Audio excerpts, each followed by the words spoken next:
Hello students, आज के इस वीडियो लेक्चर में हम accounting treatment that is settlement of accounts और डिसोल्यूशन ऑफ फर्म, अगर कोई फर्म डिसॉल्व हो रही है तो उसके जो अकाउंट्स है उसको किस तरीके से हमको ट्रीट करना है, कैसे अकाउंट्स को सेटल करना है, वो स्टडी करेंगे। तो यहाँ पे when the firm is dissolve, जब कोई फर्म डिसॉल्व हो जाती है, वाइंड अप हो जाती है, तो उस केस में हमें क्या करना होता है कि all assets are realised. All assets are realised बहुत इंपॉर्टेंट कॉन्सेप्ट है। ऑल एसेट्स आर रियलाइज्ड का मतलब है कि आपको सारे एसेट्स बेच देने हैं, उसको लिक्विडेट कर देने हैं, या तो उसको कोई पार्टनर टेक ओवर करता है या फिर लिक्विडेशन हो जाता है उसका, तो लिक्विडेट कर देने तो उसको बोला जाता है रियलाइज्ड करना है। And the proceeds from it, और जो उससे रिसीव होता है, जो भी अमाउंट रिसीव होता है, are to be paid for the, वो किसे पे कर दिया जाता है, उसके थ्रू हमें ना जो लायबिलिटीज होती है पार्टनरशिप फर्म की, जितने भी third party liabilities, outside liabilities होती है, उनको हमें जो पेमेंट करना होता है वहाँ पे हम पेमेंट कर देते हैं एसेट्स को रियलाइज करके। तो यहाँ पे according to the Indian partnership act 1932 section 48, as per the Indian partnership act 1932 under section 48 the liabilities का मतलब क्या है, the liabilities are paid as per the order given below. जो ऑर्डर दिया हुआ है उसी ऑर्डर से आपको है ना इसके ये डिसोल्यूशन ऑफ फर्म के सेटलमेंट ऑफ अकाउंट्स के टाइम पे आपको पेमेंट करना होगा। तो सबसे पहला जो ऑर्डर में है वो दिया कि रियलाइजेशन, मतलब है ना जो डिसोल्यूशन एक्सपेंसेस होता है, realisation expenses is also known as dissolution expenses. तो आपको क्वेश्चन में से दोनों में से एक वर्ड आने वाला है, या तो रियलाइजेशन एक्सपेंसेस आएगा या डिसोल्यूशन ऑफ एक्सपेंसेस आएगा टू बी पेड फर्स्ट। तो सबसे पहला जो स्टेप होगा क्या होगा, हमें है ना रियलाइजेशन एक्सपेंसेस और डिसोल्यूशन एक्सपेंसेस पे करना है, उसका पेमेंट सबसे पहले ऑन द टॉप प्रायोरिटी पे उनका पेमेंट करना है। उसके बाद में, क्योंकि ये है ना क्लोज डाउन करने के लिए जो भी खर्चे होते हैं, लीगल चार्जेस वगैरह, वो सारे चार्जेस इसमें इंक्लूडेड होते हैं। देन सेकेंड, आउटसाइड लायबिलिटीज, बाहर की जो भी थर्ड पार्टी लायबिलिटीज होती है, जैसे कि यहाँ पे एग्जाम्पल के तौर पे सन्ड्री क्रेडिटर्स हुआ, बिल्स पेबल हुआ, बैंक ओवरड्राफ्ट हुआ, बैंक की ओडी हुई, लोन लिया हुआ है दूसरे लोगों से, आउटसाइड एक्सपेंसेस है, तो ये सबका पेमेंट करना है। सेकेंड सिचुएशन में, सेकेंड स्टेप में हमको इनका पेमेंट करना होगा, थर्ड पार्टीज को पेमेंट करना होगा। उसके बाद में after paying all outside liabilities, बाहर की लायबिलिटीज पे करने के बाद में, उसके बाद में अगर कोई सरप्लस बचता है, जैसे आपने एसपी में भी पढ़ा है, जैसे इक्विटी शेयर होल्डर्स कैसे होते हैं, बचा कुचा उनको मिलता है, right. Left overs they are the residual receiver, जो उनको ना बचा कुचा यहाँ जो होता है, कंपनी जब बंद होती है तो वो मिलता है वाइंडिंग अप के टाइम पे। तो यहाँ पे भी इसी तरीके से है ना, बाद में अगर कोई सरप्लस कैश बच गया, अवेलेबल है, तो ये पेड होगा किसको, लोन गिवन बाय पार्टनर्स, जो पार्टनर्स ने है ना फर्म को लोन दिया है। ये इसमें है ना बाद में कैपिटल्स का पेमेंट नहीं, आपको अगर किसी भी पार्टनर ने फर्म को लोन दिया हुआ है, किसी पार्टनर ने, तो किसी पार्टनर ने मतलब फर्म के जो पार्टनर्स हैं उनमें से किसी अमंग फ्रॉम दोज पार्टनर्स, अगर किसी ने फर्म को लोन दिया हो तो वो लोन का रीपेमेंट बचे हुए अमाउंट से होगा। And if partners loan are not fully repaid, अगर पूरा का पूरा रीपेमेंट नहीं हो पाता है पार्टनर का लोन कंप्लीटली 100% अगर पेमेंट नहीं हो पाता है ड्यू टू इनसफिशिएंट फंड, अगर है ना फंड पूरा फंड नहीं है फर्म के पास में, तो फिर वो पार्टनर को दे आर एंटाइटल। अगर एक दो पार्टनर, मान लो दो पार्टनर ने दिया है लोन, तो क्या होगा, दो पार्टनर ने लोन दिया है और वो फंड तो सफिशिएंट नहीं है, तो उस केस में ना उनका जो रेशियो के हिसाब से उनको एंटाइटल टू शेयर प्रोपोर्शनेटली, उनका जो लोन का अमाउंट का रेशियो होगा उसके हिसाब से फिर उनको प्रोपोर्शनलिटी यहाँ पे रेशियो के हिसाब से हम रिटर्न कर देते हैं फंड, इनसफिशिएंट फंड के केस में। और फोर्थ क्या होता है, if still surplus cash remains, अगर फिर भी मान लो, ये तो मैं एक ये एग्जाम्पल था कि बचे हुए कैश से फिर क्या करना होता है, जो पार्टनर्स ने लोन दिया है फर्म को उनको लोन का रीपेमेंट करना है, और उसके बावजूद अगर फिर से कैश बच जाता है, अगर फर्म के पास में रिमेन है, तो फिर क्या किया जाता है कि वो जो पार्टनर्स हैं उनके capital in profit sharing ratio में वो पार्टनर्स कैपिटल जो है ना उनको उनके प्रॉफिट शेयरिंग रेशियो में हम डिस्ट्रीब्यूट कर देते हैं। तो इस तरीके से ये 4 है ना स्टेप, मेन फर्स्ट स्टेप जो रियलाइजेशन एक्सपेंसेस से स्टार्ट होता है। सेकंड है कि आपको आउटसाइड लायबिलिटीज को क्लियर ऑफ करना है, जिसमें एग्जांपल्स दिया है sundry creditors, bills payable, bank OD, loan from others and outstanding expenses. और उसके बाद में थर्ड स्टेप पे है ना पार्टनर्स लोन होता है, वो हमें रीपे करना होता है। And the very last fourth है ना पार्टनर्स का जो कैपिटल है वो रिटर्न करने के लिए हम उनको प्रॉफिट शेयरिंग रेशियो में वो रिटर्न करते हैं। सरप्लस जो कैश होता है वो पार्टनर्स को distribute to the partners capital में चला जाता है, उनको डिस्ट्रीब्यूशन कर दिया जाता है कैश का in their profit sharing ratio. जिस तरीके से हम प्रॉफिट एंड लॉसेस को कैसे शेयर करते हैं, वैसे ही सरप्लस कैश एंड में जब बच जाता है, ये 3 स्टेप के बाद, पहला, दूसरा एंड तीसरे स्टेप के बाद, तो फिर हम बचा कुचा प्रॉफिट शेयरिंग रेशियो में दे देते हैं। नाउ अभी यहाँ पे अकाउंटिंग प्रोसीजर कौन कौन से होंगे, कौन से स्टेप्स हम फॉलो करेंगे, कौन से प्रोसीजर्स होंगे। तो the dissolution of partnership firm is to be studied, कैसे हमको स्टडी करना, अंडर द फॉलोइंग 2 हेड्स, 2 तरीके से हमको इसको स्टडी करना है। इसमें 2 मेथड है, तो 2 प्रोसीजर होते हैं। एक तो होता है सिंपल डिसोल्यूशन हुआ, सिंपल तरीके से पार्टनरशिप फर्म डिसॉल्व हो गया। दूसरा होता है डिसोल्यूशन अंडर इंसॉल्वेंसी सिचुएशन, अगर कोई इंसॉल्वेंसी, कोई पार्टनर इंसॉल्वेंट हो जाते हैं तो उसके हिसाब से फिर डिसोल्यूशन कैसे होगा। तो ये 2 तरीके के प्रोसीजर हमको यहाँ पे सीखने हैं। तो पहला प्रोसीजर है सिंपल डिसोल्यूशन। आइए इसको सिंपल डिसोल्यूशन को हम समझ लेते हैं कि किस तरीके से होगा। तो यहाँ पे हम देखेंगे कि सिंपल डिसोल्यूशन जब when all the partners of partnership firm are solvent, मतलब ये सारे के सारे कैपेबल, उनके पास सफिशिएंट फंड है, उनके पास है, इंडिविजुअली फर्म के पास नहीं बात कर रहे हैं हम, ओके, आर सॉल्वेंट है and they decided to dissolve, और फिर भी वो चाहते हैं कि फर्म को डिसॉल्व करना चाहते हैं due to any other reason, दूसरे कोई रीजन से, it is called simple dissolution of partnership. तो इसको हम सिंपल डिसोल्यूशन ऑफ पार्टनरशिप बोलेंगे। And under this dissolution of a partnership firm the following accounts are open in the books of firm. तो कौन कौन से अकाउंट्स हमको ओपन करने होंगे इसके कैलकुलेशंस करने के लिए। तो यहाँ पे रियलाइजेशन अकाउंट बनाना होगा, जैसे हमने ना एडमिशन और उसमें हम रीवैल्यूएशन अकाउंट बनाते थे, तो वहाँ पे हम डिफरेंस अमाउंट वगैरह जो लायबिलिटीज में और एसेट्स में जो डिफरेंस है वो रिकॉर्ड करते थे, unrecorded liabilities and unrecorded assets को रिकॉर्ड करने के लिए, राइट। तो यहाँ पे क्या होता है, इसमें रियलाइजेशन अकाउंट बनाया जाता है जहाँ पे एसेट्स को लिक्विडेट किया जाता है एंड लायबिलिटीज को पे ऑफ किया जाता है। देन पार्टनर्स कैपिटल अकाउंट हम बनाते हैं। देन पार्टनर्स करंट अकाउंट बनाया जाता है, अगर capital method is a fixed capital method होता है तो फिर हम करंट अकाउंट बनाते हैं। देन पार्टनर्स का लोन अकाउंट बनाते हैं इफ नेसेसरी मतलब ये ऑप्शनल है, अगर वहाँ पे पार्टनर्स लोन दिखाई देता है हमको ओल्ड रिकॉर्ड्स में तो ही हम है ना ये बनाते हैं, अदरवाइज ये नहीं बनाना होता है।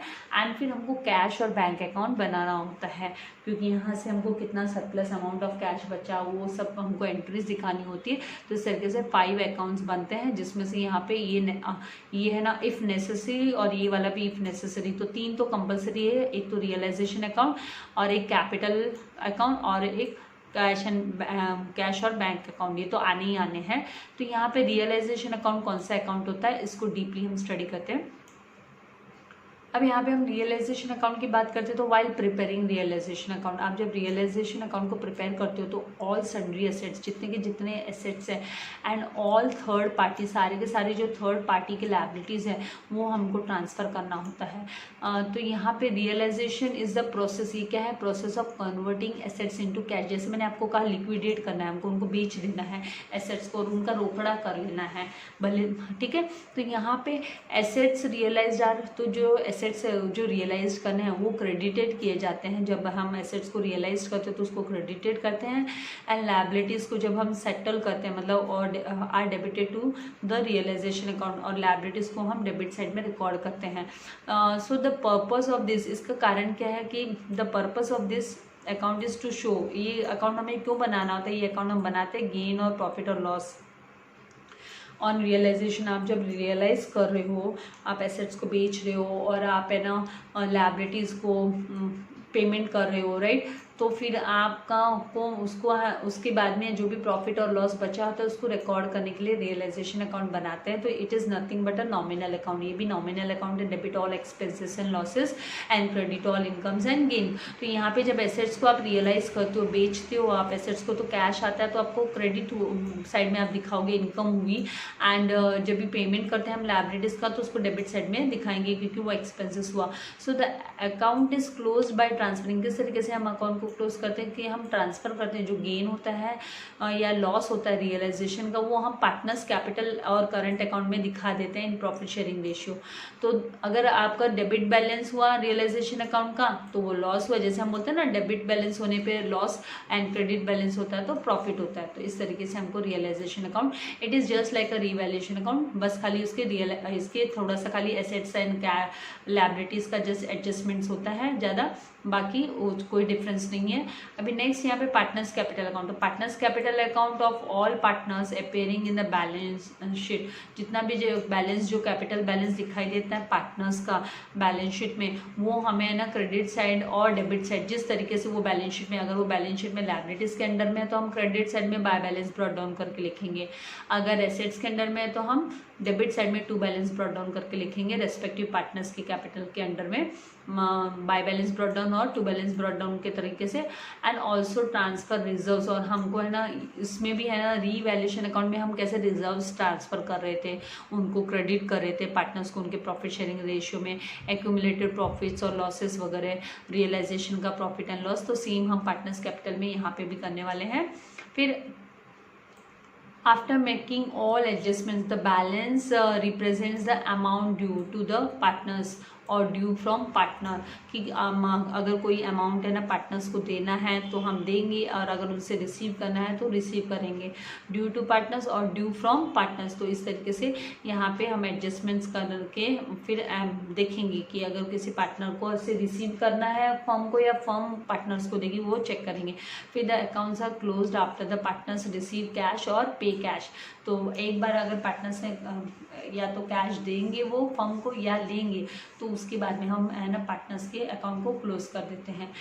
उसी तरीके से पार्टनर्स करंट अकाउंट, अगर है ना फिक्स कैपिटल मेथड बोला होगा तो हम पार्टनर्स करंट अकाउंट बनाते हैं, और जितने भी है ना कैपिटल रिलेटेड एंट्रीज होती है वो हमको है ना करंट अकाउंट में दिखाना होता है। तो यहाँ पे all partners current account is open, सारे के सारे पार्टनर्स का करंट अकाउंट बनाएंगे, एंड जो फिक्स कैपिटल मेथड दिया होगा तब, और current account shows a debit balance और क्रेडिट बैलेंस। तो ये करंट अकाउंट भी डेबिट बैलेंस या क्रेडिट बैलेंस दिखा सकता है। एट द एंड में हमको क्लोज करना होता है पार्टनर्स करंट अकाउंट, और उसको ट्रांसफर करना होता है हमें पार्टनर्स कैपिटल में, तो हमको पार्टनर्स कैपिटल में उसका बैलेंसेस हमको ट्रांसफर करना होता है। देन नेक्स्ट इज व्हाट, यहाँ पे हमको एक्चुअली फिक्स्ड कैपिटल मेथड बोला तो भी इसका है ना पहले पार्टनर्स करंट को क्लोज करके पार्टनर्स कैपिटल में सारे अमाउंट को ट्रांसफर करना होता है।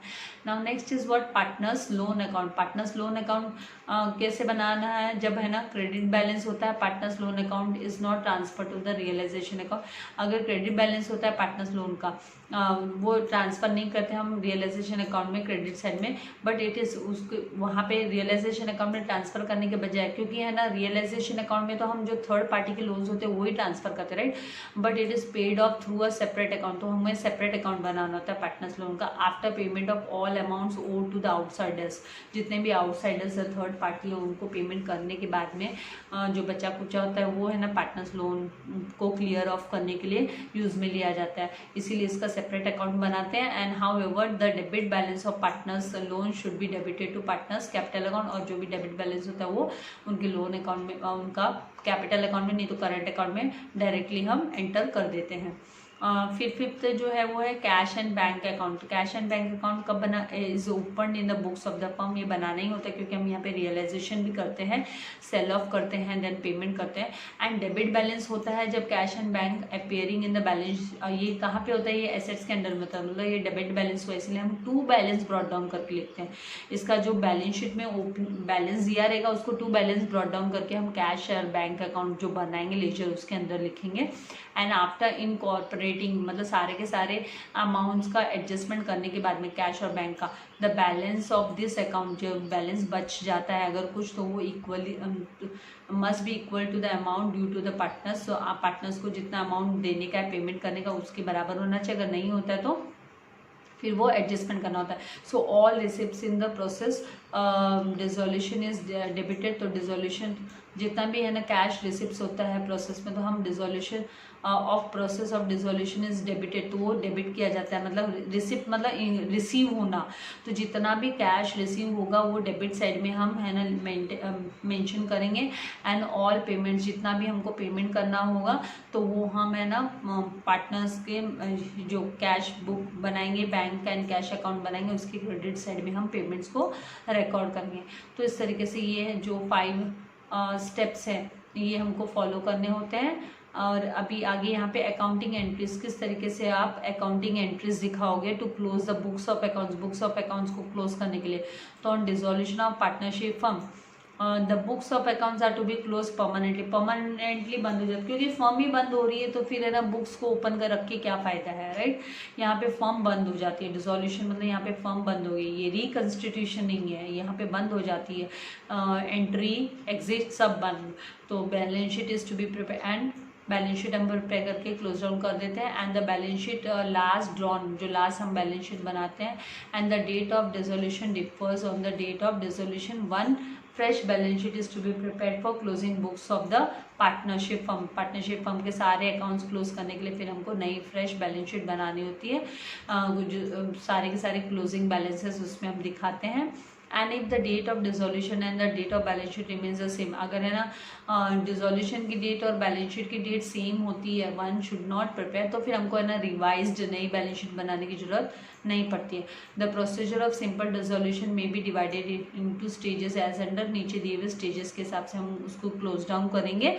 सिंपल डिसोल्यूशन में यहाँ पे ट्रांसफर स्टेज होता है, तो पहला under this stage closing balance sheets all assets, जितने भी एसेट्स होते हैं क्लोजिंग बैलेंस शीट के, एक्सेप्ट कैश, कैश को छोड़ के या बैंक के डेबिट बैलेंस को छोड़ के, एंड फिक्टिशियस एसेट्स होते हैं जैसे फॉर्मेशन एक्सपेंसेस हुआ, प्रॉफिट एंड लॉस हुआ, तो इनके debit balances, advertising suspense account हुआ, इनको छोड़ के बाकी के सारे एसेट्स होते हैं वो हमको ट्रांसफ़र करने होते हैं। एंड जितनी भी लायबिलिटीज़ होती है उसमें लायबिलिटीज़ में हम पार्टनर्स की कैपिटल और लोन और एनी अनडिस्ट्रीब्यूटेड प्रॉफिट को छोड़ के सारे के सारे हम ट्रांसफ़र करेंगे। रियलाइजेशन अकाउंट में हमको ट्रांसफ़र करना होता है एट देयर बुक वैल्यूज़। पहले हमें ना इनको बुक वैल्यू में जो बैलेंस शीट में जो अमाउंट दिया है उसके हिसाब से हम एंटर करते हैं बैलेंस शीट वैल्यू के हिसाब से।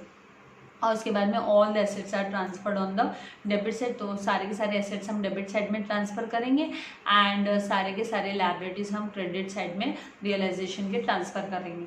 ये कोई चैप्टर टफ नहीं है, प्रैक्टिस मेक्स मैन परफेक्ट। धीरे धीरे जैसे जैसे आप प्रैक्टिस करोगे तो आपको ये कॉन्सेप्ट समझ में आने लग जाएंगे और आपका माइंड है, ब्रेन है, वो ऑटोमेटिकली एक्सेप्ट करने लगेगा थिंग्स को। तो कोई डिफ़िकल्ट नहीं है, बस हाँ ठीक है थोड़ा सा आप लोगों के लिए अभी ये चैप्टर नया है तो स्टार्टिंग हो सकता है थोड़ा आपको अलग लगे, बाकी कोई प्रॉब्लम नहीं है। यहाँ पे चैप्टर में बहुत इंटरेस्टिंग चैप्टर है, ईजी भी है। यहाँ पे अभी है ना स्पेसिमेन ऑफ जर्नल एंट्रीज दिया वो हम है ना नेक्स्ट वीडियो लेक्चर में कवर अप करेंगे।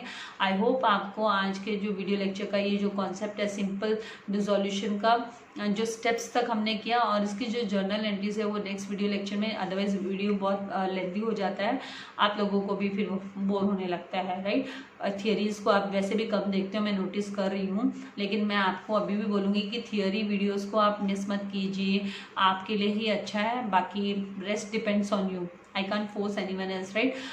So thank you very much for watching my video और लाइक करना मत भूलिएगा, फ्रेंड्स के साथ वीडियो जरूर शेयर कीजिएगा, सब्सक्राइब कीजिएगा चैनल को। God bless.